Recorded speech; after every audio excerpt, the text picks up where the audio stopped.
खेती के व्यवसाय से जुड़े सभी साथियों को मेरा नमस्कार। ये व्याख्यान श्रृंखला सिर्फ खेती ज्ञान बढ़ाने के उद्देश्य से शुरू की गई है। आखिर में हम सबसे उत्तम कृषि पद्धति चुनेंगे, यानी दी बेस्ट एग्रीकल्चर मेथड, और उसमें उस विधि का गहन अध्ययन करेंगे और किसान साथियों को वो विधि अपनाने के लिए संपूर्ण पद्धति का ज्ञान देंगे। उस प्राकृतिक विधि से संपूर्ण मानव जगत, संपूर्ण पशु पक्षी जगत और संपूर्ण वातावरण का कल्याण होगा। मेरा नाम तेजाराम चौधरी है और हम लोग फ़िलहाल संसार में प्रचलित अलग अलग खेती की पद्धतियों के बारे में डिस्कस कर रहे हैं। आज खेती की जिस पद्धति के बारे में बात करने जा रहे हैं वह है एक्वाफोनिक्स। एक्वाफोनिक्स की खेती एक आधुनिक और टिकाऊ प्रणाली है जिसमें हाइड्रोफोनिक्स और एक्वाकल्चर दोनों को एक साथ में जोड़ा जाता है। इस प्रणाली में मछलियाँ और पौधे एक दूसरे की मदद से एक ही सिस्टम में उगाए जाते हैं।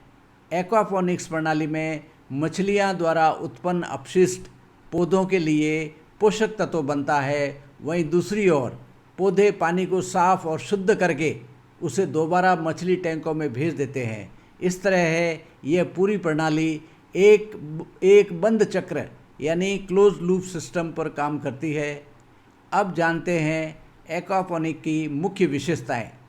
सबसे पहली विशेषता है सहजीवी संबंध। मछलियों का अपशिष्ट अमोनिया से भरपूर होता है।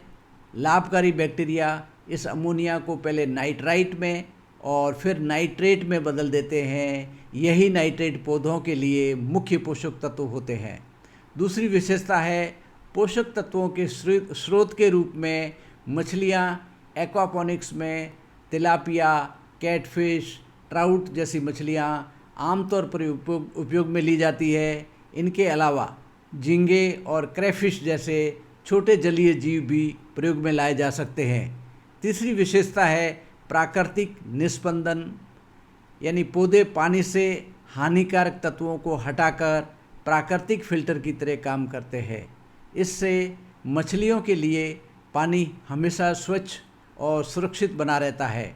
चौथी विशेषता है एक्वापोनिक्स प्रणालियों के प्रकार। पहली प्रकार है मीडिया आधारित प्रणाली, जिसमें पौधे बजरी या क्ले प्लेट्स में उगाए जाते हैं।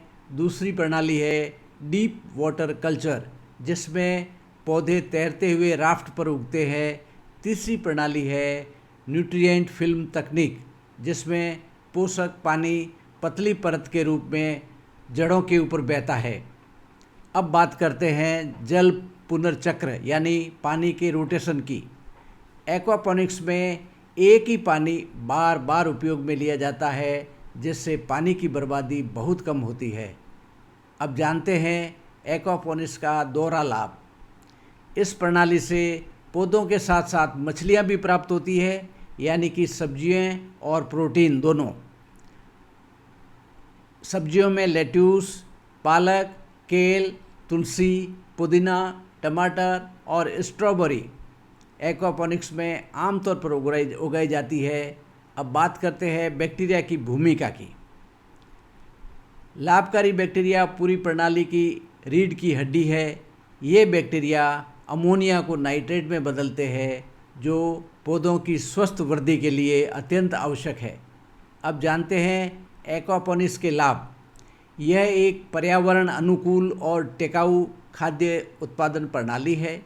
इसमें पानी की खपत कम होती है, रासायनिक उर्वरकों की जरूरत ही नहीं पड़ती और मिट्टी का उपयोग भी नहीं होता।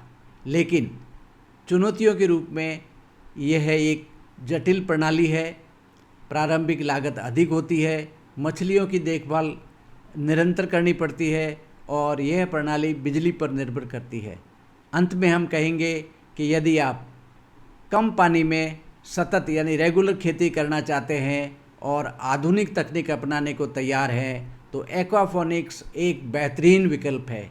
अगर आपको ये जानकारी उपयोगी लगी हो तो इस व्याख्यान से जुड़े रहिए। हम खेती को सरल, सस्ती और प्राकृतिक दी बेस्ट एग्रीकल्चर यानी कि सबसे उत्तम खेती बनाने का रास्ता दिखाने की कोशिश जारी रखेंगे। वीडियो पसंद आया हो तो लाइक, शेयर और चैनल को सब्सक्राइब जरूर करिए। धन्यवाद। जय किसान, जय भारत।